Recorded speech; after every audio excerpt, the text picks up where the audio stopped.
Tales to Terrify.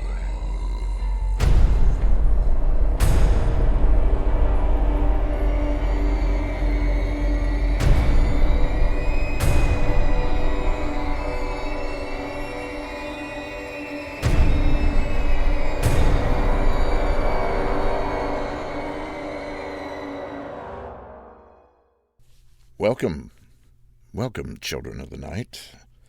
Welcome to Friday the 13th. Well, it may not be night. It may not be Friday the 13th where you are. It's probably daytime. You're probably sitting in your office listening to this, boss unawares. But let's pretend. That's the heart of storytelling anyway, isn't it? This is Tales to Terrify. Things to terrify you are things of the night. So let's just turn off the lights for a bit. Let's close the drapes. Let's lock the doors. And there we have it. All of us, children of the night. Tales to Terrify is a sister podcast to the Hugo Award-winning Starship Sofa, which is our older, wiser, and far more dignified sibling. And my name is Larry Santoro. You may know me from the Starship. I've done a number of things there. I've been around for a bit. You may also know me from some of my writing. You'll hear more about that later as we go along over the weeks. Tonight, I've got a little story that was written by a good friend of mine, a friend that I met when I first moved to Chicago from Minnesota.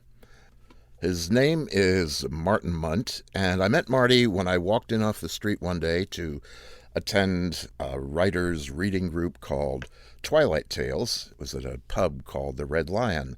And Marty was upstairs helping the people from Twilight Tales to stuff envelopes, and I said, well, do you need help? And Marty said, well, sure, of course. And I had no idea that Marty was a reader, and I had no idea that Marty was a writer of extraordinary talents, but here he is. Marty, by the way, think of this as you listen. Marty looks exactly as Marty sounds. Marty writes strange things. He writes dark things. He writes extraordinarily funny things. I think you'll like this.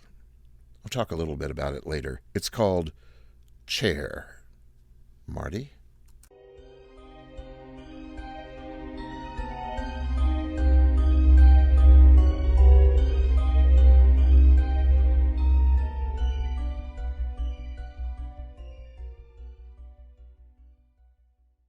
He had sold his legs for food 2 months before, maybe longer. He didn't remember when exactly. The past blurred, the slope beneath his memory steepened.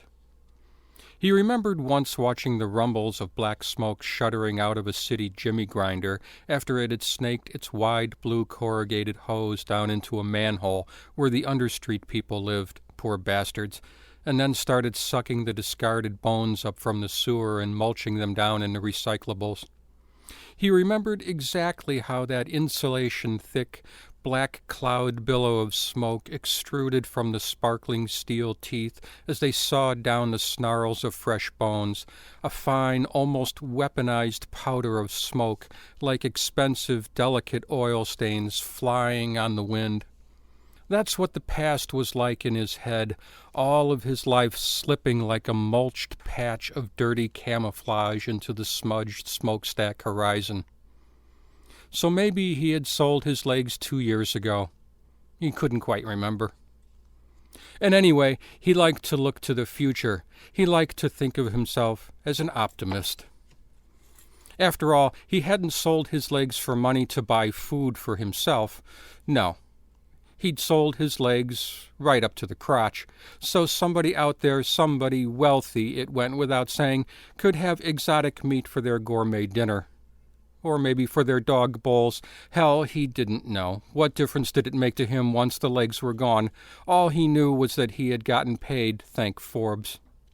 And since he was already on record as an optimist, he took the profits from his legs and bought a franchise, selling bobbleheads of the country's most famous, most beloved billionaires on the curbside.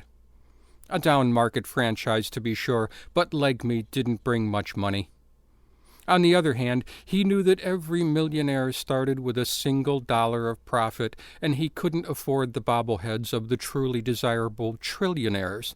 to be sold as good-luck trinkets at the entrances of the court building or the hospitals or the stock markets. He could hardly even dream of such a thing. But his business plan practically guaranteed moderate and steady growth, which would eventually enable him to expand into that market after 3 to 5 years, after an interim move from his curbside location to the expressway off-ramp. He kept Forbes's haiku written in international waters in mind during those difficult days. Sails filled, golden wind, silver seas, diamond waves, steer by the dollar. In the end, he, along with many others, didn't anticipate the 186th through 199th consecutive quarters of contraction for the curbside bobblehead franchise economy. With equanimity and patience, however, he recalled Forbes's koan upon buying Yellowstone. $1 sparkles at the bottom of a clear mountain lake, but is not where it seems. The bobblehead venture wiped him out and left him legless in the gutter. He lay on his back without prospects, his left shoulder sodden in a viscous, water-based liquid that meandered toward a blocked storm drain down the street in a slow rainbow slurry. His right shoulder shivered in the breeze of passing hover cars. He stared up at the artificial sky and spoke to the world. "You will see," he said. "Though I am nothing now, I will succeed. I will become a millionaire, and then I will become a billionaire. And is becoming a trillionaire beyond my reach? I don't think so. You will see." His left arm had begun to burn from the gutter water mixed with wastewater, mixed with the industrial intestinal fluids from the organic factories, so he knew the time had come to make lemons out of lemonade. After all, he liked to think of himself as an optimist. He sold his left arm for exotic table meat. Perhaps it would yield a child's portion. It was his only rational option. Thank Forbes, the burning had not yet progressed so far as to scorch his arm meat beyond saleability. He couldn't raise a stake to start a minimal business by selling just an arm. He could not afford $sign stencils to resell to roving graffiti artists.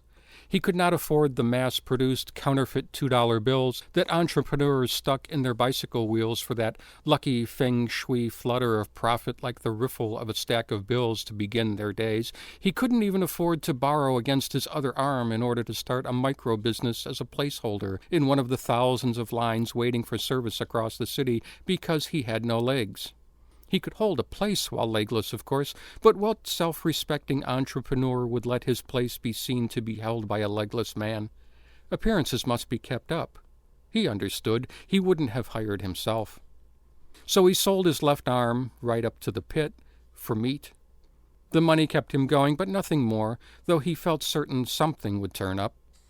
He liked to think of himself as an optimist. Where there is life, there is the potential for profit, he said. Forbes had not said that. He had. Forbes had only inspired him to say it. He didn't think it was as pithy or as universal or even as memorable as one of Forbes's sayings, but he did think it had a certain gutter optimism. In his dreams, he had legs. 3 legs, none of which were aligned straight in any axis, none of which were the same length, none of which were the same size, none of which were balanced. Walking proved to be quite impossible, but in the dreams walking also proved to be quite necessary. He never knew why. He fell often. He had no arms in the dreams, so he always fell on his face. His dreams were always about falling and breaking his face over and over again. It was necessary. He never knew why. He learned that it was not true, that if one falls in a dream, one will awaken before one hits the ground. In his dreams, he also learned that he was not an optimist. He called these dreams and not nightmares because after he awakened, he discovered to his delight that he always became an optimist once again. He lay on his back in the gutter, glowing gray wastewater, sometimes more waste than water, sometimes not, gurgling past his head with a pleasant, aimless rhythm. He stared at the artificial sky. He knew that the old sky couldn't be seen beyond the artificial sky, but he looked for it anyways. He'd heard the stories of fleeting glimpses of the outside that somehow, some way became visible if one stared long enough. The gray wastewater flowed freely past where his arm used to be. He saw nothing but artificial sky. It seemed like an idle way to spend his time, and he disliked idleness, but he watched anyway. Perhaps, he thought, there was an entrepreneurial opportunity in it if he looked hard enough. He couldn't say when, but at some point he noticed a hover limo idling alongside him. The fan wash blew across his body, pure and clean, as if even the air that lifted the wealthy above the streets was better than normal air, designed air perhaps, like powdered diamonds. The fan wash didn't blow through his hair, though, because he had no hair. He had sold it. He had no nose to inhale the air because he had sold that as well. He had no ears. He had sold them. He had 5 fewer ribs than an ordinary man. He had sold them. He did not have the name of his birth. He had sold it. He still remembered it, though, and he felt the lash of guilt for knowing that he was breaking the terms of his sales agreement every time he remembered it. He did his best to forget it, but forgetfulness was difficult. His name was now Gutleak Pigstink 128 in all lowercase letters. He hadn't been able to afford any capitals. He had refused to sell any of his teeth, however, because he knew that a successful entrepreneur needed a winning smile. He had no lips. They had been repossessed as a penalty for remembering his name 2 months ago, or 2 years. He couldn't quite remember. The fan wash blew the burning stench of the industrial intestinal water away from Gutleak Pigstink 128. The hover limo, a Rolls-Royce Silver Sigh, never set down. He blessed his good luck, or his foresight, that he had not yet sold his eyelids, because he could still squint into the almost solid brunt of the fan wash and watch the Silver Sigh's blue glitter-ice painted door slide open and see a man sitting there, suit-dressed and four-limbed and with mirrored eye implants, who said to him, "You are just what I'm looking for. Do you want a job?" "You will never speak," said Major Domo, the four-limbed man with mirrored eyes. He had no name beyond Major Domo, at least no name he would reveal. Perhaps it had been legally changed, as Gutleak Pigstink 128's had. It would have been a minor indignity in order to live and work where he lived and worked. After all, he retained all his original limbs, his tongue, his nose, his ears. And what is a name, really? In exchange for a name and some eyes, he lived and worked in a mega mansion. Actually, in the most mega of the many mega mansions owned by the quadrillionaire Mundt Slim, the richest man in the history of rich humanity. What is a name, he thought, set against that? And now Gutleak Pigstink 128 worked for Mundt Slim as well. "If you speak," said Major Domo, "if you utter even an unintelligible grunt, you will be terminated immediately." Good fortune rained down upon him from the heavens. The skies had split apart, and showers of gold had drenched him till he glowed like a Fabergé fever. Thank Forbes.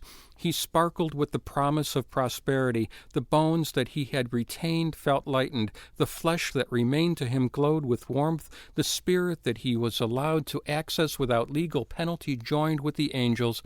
His life felt as if it were finally falling into place like consecutively numbered bills. He had a job.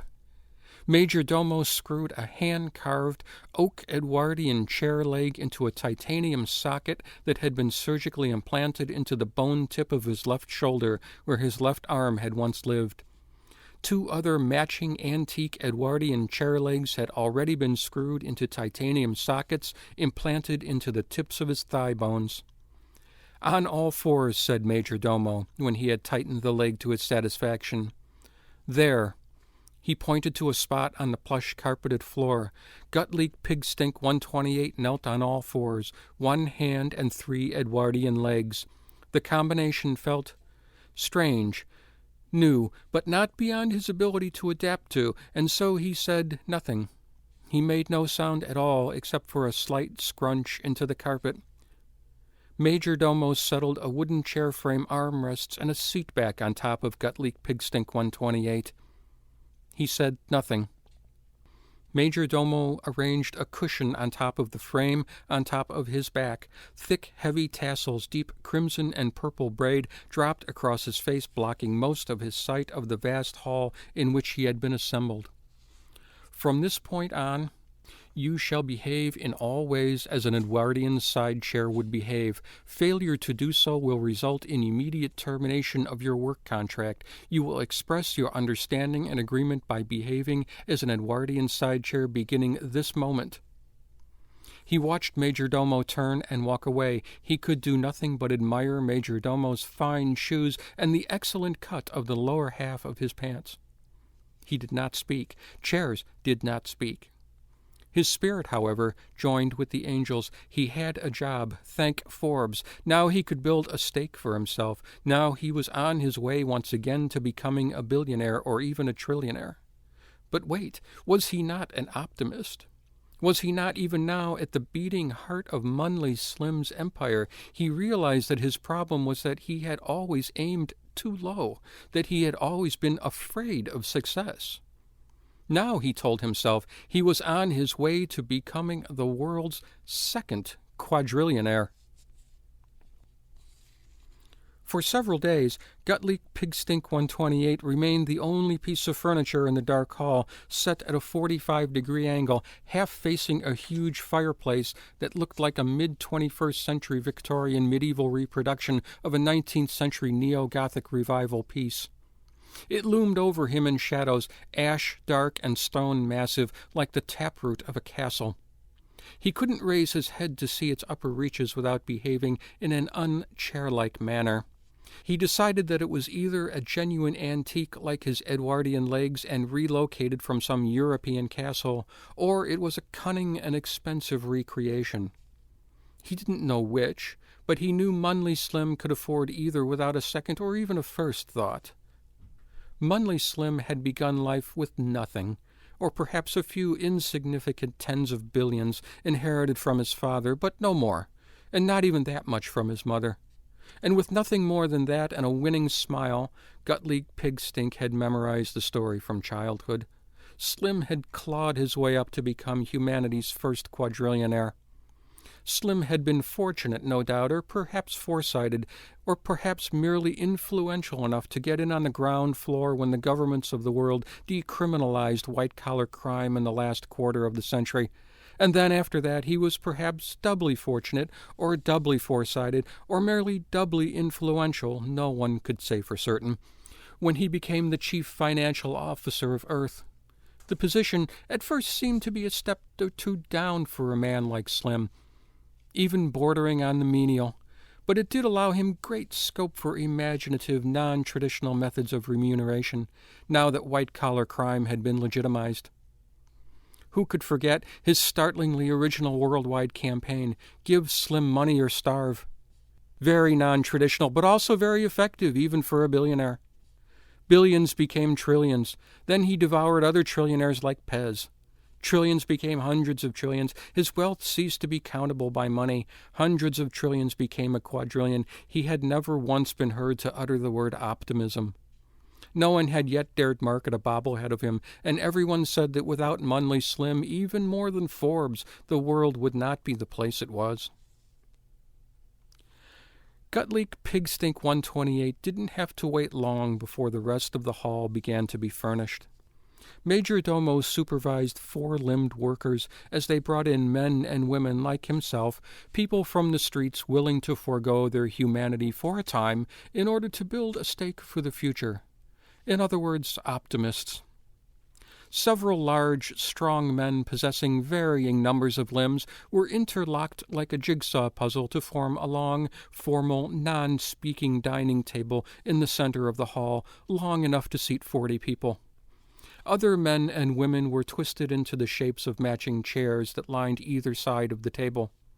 Slender, waif-like women, almost girls, were transformed into slender, waif-like standing lamps topped with magnificent Tiffany shades covering their heads.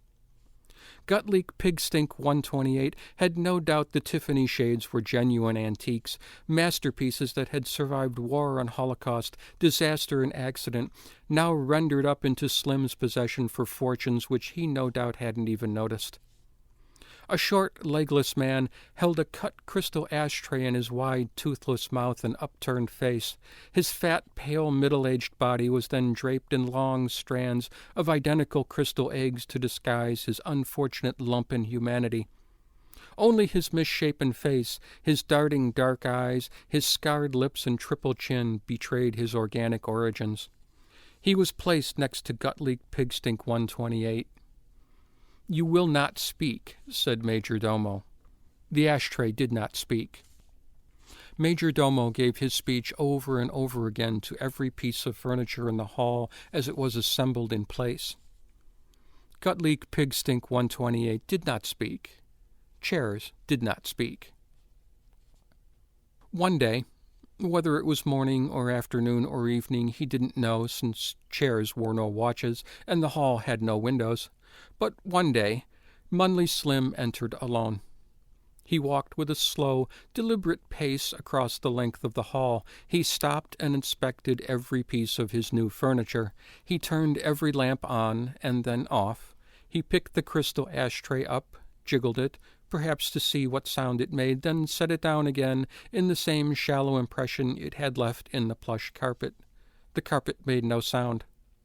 Then Munley Slim sat in his Edwardian side chair. Gutleak Pigstink 128's spine crackled. His elbows shuddered, but he did not collapse. In truth, he had expected Munley Slim to weigh more for a quadrillionaire, but instead he was a thin man, almost as waif-like as his lamps. He shifted his buttocks like rolls of dimes on the cushion, and by implication on Gutleak Pigstink 128's back. He began to worry. The last thing he wanted was for Munley Slim to be uncomfortable in his new chair. He willed himself into perfect stillness, into utter softness, into ease and solace and total pleasing comfort. He felt Munley Slim's buttocks settle into the space between his missing ribs and kidneys, where a steady trench of discomfort began to grow in his flesh, but only a discomfort and not a pain. Munley Slim lit a cigar, or a pipe, or a cigarette. The aroma spread throughout the hall, and the scent was different on a qualitative level from the cardboard and plankton cigarillos he was used to from the streets. He wondered if Munley Slim smoked human flesh. He'd heard the stories of cunning and expensive tobacco. Munley Slim did not shift his buttocks again for almost an hour as he smoked, flicking ash into his fat, misshapen, lumpen crystal ashtray. Gutleak Pigstink 128 stared between the tassels at the back of Munley Slim's finely worked cowboy boots. He'd heard the stories that Munley Slim's boots had cost $887,836 apiece. He wondered if the story that they were made of real cowboys was true. The smoke scent filled Gutleak Pigstink 128's nostrils like a thick coating of another man's sweat. The discomfort in his flesh grew, but not pain. He was a chair, a good, well-upholstered chair, and chairs did not feel pain. He would build his stake here, nothing more. Then he would become an entrepreneur again and smoke cigars and wear cowboy boots. He would not let his dreams die. He was an optimist. He would make himself into a millionaire, $1 at a time.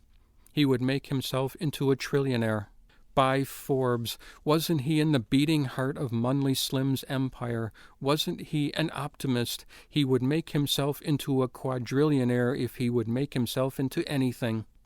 He brought the brilliant, bright, incisive, diamond-sharp words of Forbes's haiku written in international waters to mind for the 1,000th time in his life. Sails filled, golden wind, silver seas, diamond waves, steer by the dollar. But he didn't speak the lines. Chairs didn't speak. The party glittered. each guest more than a night sky full of stars. Aerosolized hallucinogens drifted through the hall, downgraded weaponized material that Munley Slim had acquired after he had purchased all the world's armed forces earlier in the century. His guests, peers, and colleagues, the titans of the planet's industry and finance, billionaires and trillionaires, the heart and soul of humanity's economy and culture, giggled and snorted like drunken teenagers. Gutleak Pigstink 128 thought they looked younger and fitter in person than in the cheap tabloid pictures he normally saw of them, as if the very act of being held up to admiration and emulation by billions of people across the globe weighed them down, as if the flashing lights of the paparazzi aged them on the spot. But here, among friends, they relaxed and looked almost like different people. They treated the furniture as furniture, the table as a table, the chairs as chairs. The lamps gave light, as was the function of lamps. Gutleak Pigstink 128 did not wonder until halfway through the evening if the lights were hot under the lampshades against the slender women's skin.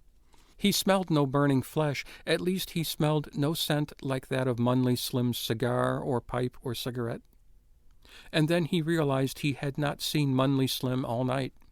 And no one had sat in him, though every other chair had been occupied. He watched the guests wander the hall, stopping now and then to inhale designer aerosolized dreams and laugh. Their clothing sparkled, whether webbings of subcutaneous diamonds, or skin-tight lightning cages, or swirls of phosphorescent mist. It all flattered their young, fit, rich bodies. But Gutleak Pigstink 128 had to admit that most of all, their footwear was beyond magnificent, even if it was mostly because of his point of view, and possibly also because he was used to seeing cardboard shoes from his life in the gutter.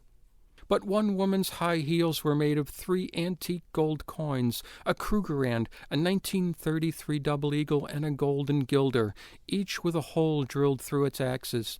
Each high heel slid through these holes, and the coins spun around the heels like axles, a golden mobile activated by the breeze of walking. Another woman's heels were made of diamonds and rubies and sapphires adhered tip to tip to tip in dizzy spires, resting on an infinite point that made the carpet bleed. A third woman had slender, curving, whitened finger bones for heels, no doubt culled from some bankrupt supermodel and encircled by platinum rings. The men's shoes were no less impractical and conspicuous, delicate and expensive. Shoelaces ended in crystal-clear dice encasing human eyes, and Gutleak Pigstink 128 had no doubt the eyes were genuine. He saw boots inlaid with $1,000,000 bills, and he had no doubt the bills were genuine. And one man wore insane, but rich beyond comprehension hover shoes, of which Gutleak Pigstink 128 had never even heard stories.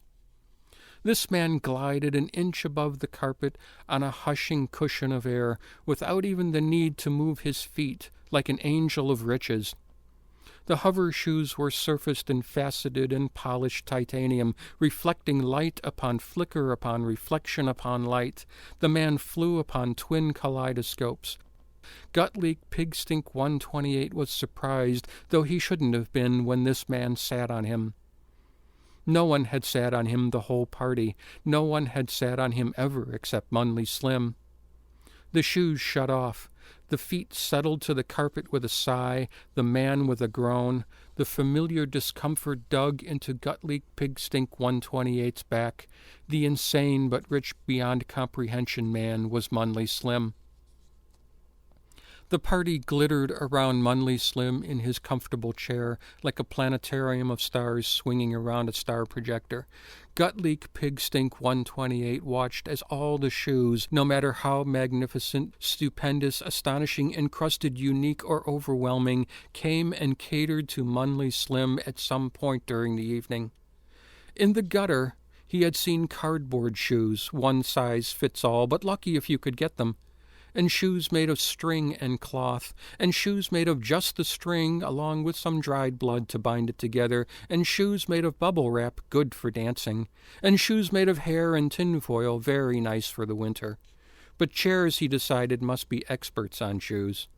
As Munley Slim's chair, he saw every shoe at the party and realized that shoes were the essential expression of wealth. Clothing he had seen at a distance as each guest entered at the far end of the hall, but all the sartorial visions had soon disappeared beyond the upper reaches of his sight, beyond tassels into darkness. The skin-tight lightning suits still flashed along the floor. The phosphorescent mist still reflected ripples along the lower walls, and the subcutaneous webbing still stippled the women's bare calves. But these effects of light were playthings for the hallucinogens, mere shadows scattered across the walls of his crimson and purple tasseled cave. The shoes were the thing. The shoes paraded in front of his eyes. The shoes pirouetted and pranced and pony-preened inches from his gaze, close enough to scent the leather. The shoes stopped in front of him, in front of Munley Slim, for seconds at a time, as if expectant, as if waiting for an audience or a benediction, which Munley Slim gave to one and all, kind words, warm attention, small personal details dispensed to demonstrate he knew the histories of the people who stood before him in their best shoes. Gutleek Pigstink 128 watched their faces break into dozens of distorted smiles in Munley Slim's kaleidoscopic shoes when he remembered their names. He heard the men snort and the women giggle at his banter. Gutleek Pigstink 128 practiced his winning smile in the shadows beneath the chair, anticipating the future. When every pair of shoes had made the pilgrimage to Munley Slim's chair, the entertainment began. Major Domo stepped to the center of the room. "Get your sticks," he bellowed. Gutleek Pigstink 128 watched as four-limbed workers passed out meter-long titanium sticks, while others wheeled in a flesh piñata. He'd heard stories of the armless and legless, of the nameless and toothless, of the hairless and noseless, of the earless and eyeless, of those from the streets with nothing left to sell, not a thing left to call their own but their mouths and their hunger. Pure consumers, willing to swallow even their pride along with small, steel-edged party favors, while hung upside down in harnesses as human piñatas. He'd heard the stories, but he'd thought that was all they were, poor bastards. Gutleek Pigstink 128 watched in the mirrored facets of Munley Slim's shoes as the guests swatted at the flesh piñata with their titanium sticks. The piñata had permission to make noise but not speak. Stick blows drew a variety of body thuds from his torso, almost as if from a jungle movie, and groans and cries from his throat, until after half an hour of battering by the cheering, happy, aerosolized, tripping guests, he began to vomit his little token favors all over the floor as he swung in circles under smashing blows and spun from twisting strokes, the steel edges of the hard-won prizes ripping blood and thin puke from his guts and heaves of slop. Oh, how they laughed! The ladies tripped over their heels to avoid his circling sprays of projectile vomit. The gentlemen skipped around the splashing pools. Thank Forbes for long, long sticks. They laughed. What a game! They whacked him and smacked him until he began to dry heave, his pale stomach and throat muscles spasming and shivering on emptiness, and when the spree of prizes had dried up and the fun was over and only the low groaning and a steady thin drip of blood from his ashen lips and delicate webbing of red bruises remained, they tossed their sticks aside and lost interest. They retired to the fireplace to smoke, while Major Domo and the four-limbed workers removed the piñata, almost as if it had never been there at all. Poor bastard, thought Gutleek Pigstink 128 as he watched the removal, the scene broken into dozens of wavering pieces by Munley Slim's shoes. Thank Forbes he had not come to that. Thank Forbes he was on his way to a stake in the future. The smoking guests gathered around Munley Slim in his comfortable chair. Gutleek Pigstink 128's heart swelled with pride to be the center of so many shoes. They twittered with laughter, the gentlemen low, the ladies high, like two choruses. He didn't listen to their exact words. He felt that to do so would be indiscreet for a chair, but he memorized their cadence and tone as he had memorized Forbes's poetry, so that he could laugh with them when his time came in the future. But for now, he was a chair. And then the gem-heeled lady made a mistake. She stood on shimmering calves to Gutleek Pigstink 128's right, next to the crystal ashtray. He saw her left hand, long-fingered and manicured, rise out of his sight like a metronome, with a cigarette twice as long and slimmer than one of her beautiful fingers, and then drop back into his sight to rest at her thigh. When her cigarette was smoked out, she stubbed it into the lumpen ashtray, while at the same moment laughing like fine orchestrated music at some wealthy witticism. She missed the crystal ashtray. This was a mistake, but a minor one. The ashtray screamed in pain when the smoldering stub burned into his flesh or his eye. Gutleek Pigstink 128 didn't know which. The crystal ashtray itself tumbled to the carpet, spit from the furniture's mouth, and spilled a wedge of gray ashes across the carpet. This was the furniture's mistake, a major one. "Oh, I'm sorry," said the gem-heeled lady, "a reflex, no more."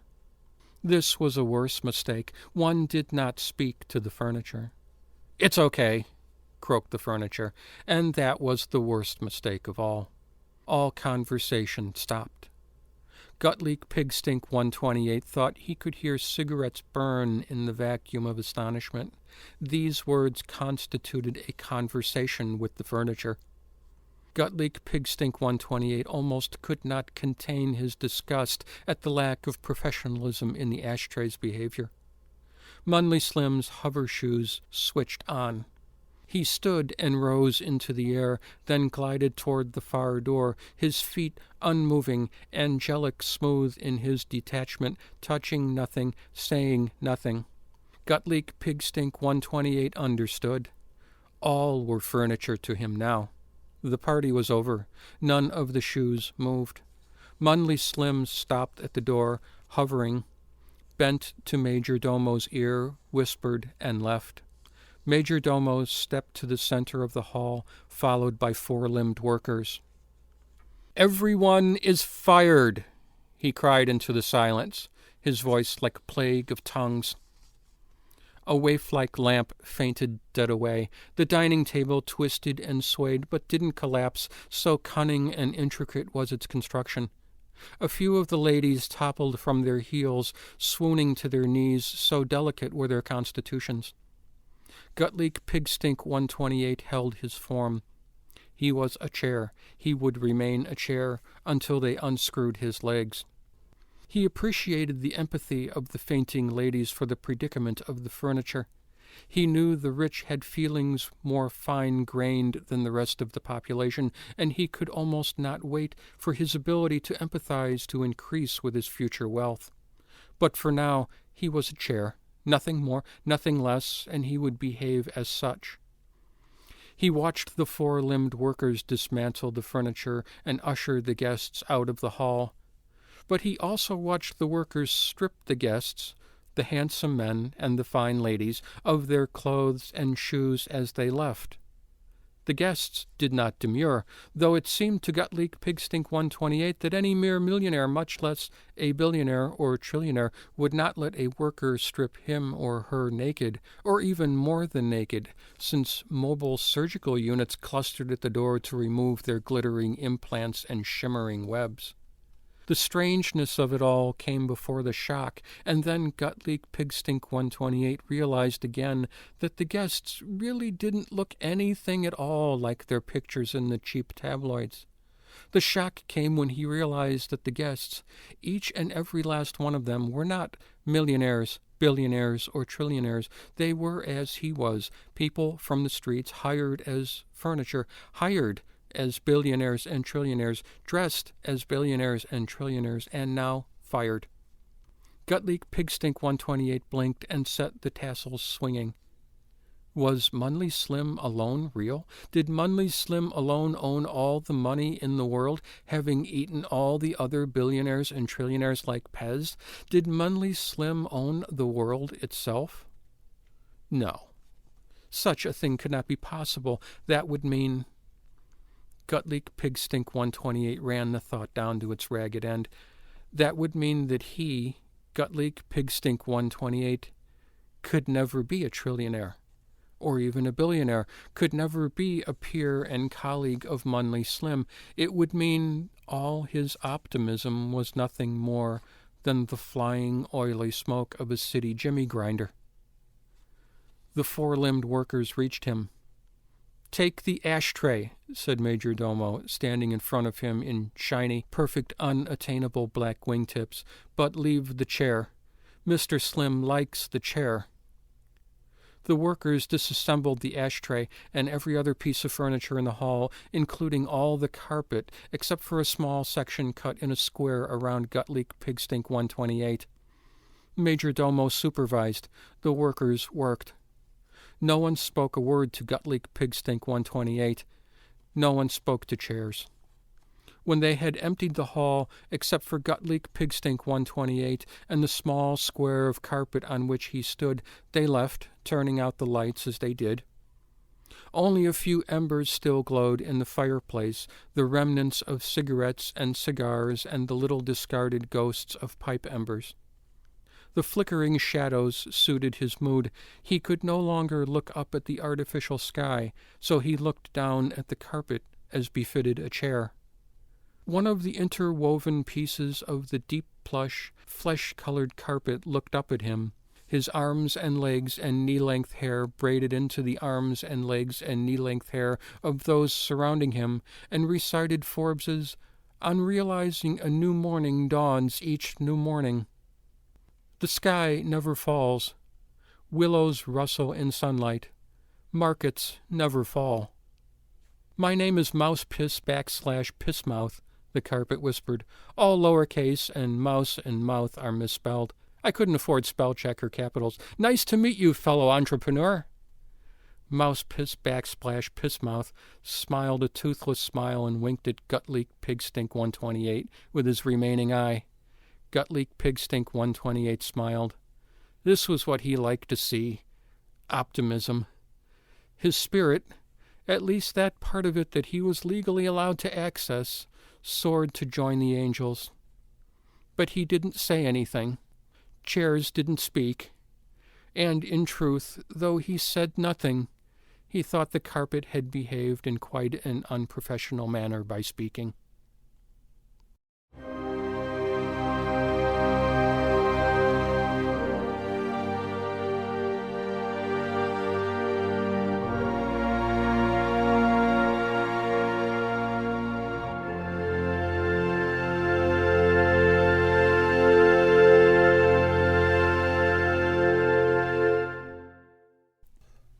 Well, there it is. Martin Mundt reading his own story, Chair. Only Marty, that I know of, could write a story like that. Marty has the ability to take the totally bizarre, the completely outre, the oddest of odd people, and put them together in a way that just makes perfect sense, is extraordinarily funny, is right to the point, and can scare the living hell out of you. I hope you enjoyed it. I hope to get Marty back. He's one of the writers that, for me, typifies what good horror writing should be. Not all of his stories are like this, but they are all very much like this. That doesn't make sense, but as you get to know me, you'll find out that it does. I hope to get more people like Marty in on this. We'll also have people like Joe Lansdale, Gene Wolfe, other people of great magnitude, as I believe Marty and some of the other people that you'll hear on here are people that many have not heard of. That was the reason I took the job when Tony C. Smith from the Starship Sofa, thank you, Tony, offered it to me, and here it is. I'm going to wrap this up now. In future weeks, we'll have articles, fact pieces, we'll have hopefully music, we'll have art, we'll have all the things, all those wonderful aspects that the Starship Sofa has, and maybe some more. We probably won't have best of volumes just yet, and let me know what you think. I can be reached via the forum on the Starship, and perhaps one day this will have a forum as well. So, good evening, children of the night, and sleep tight.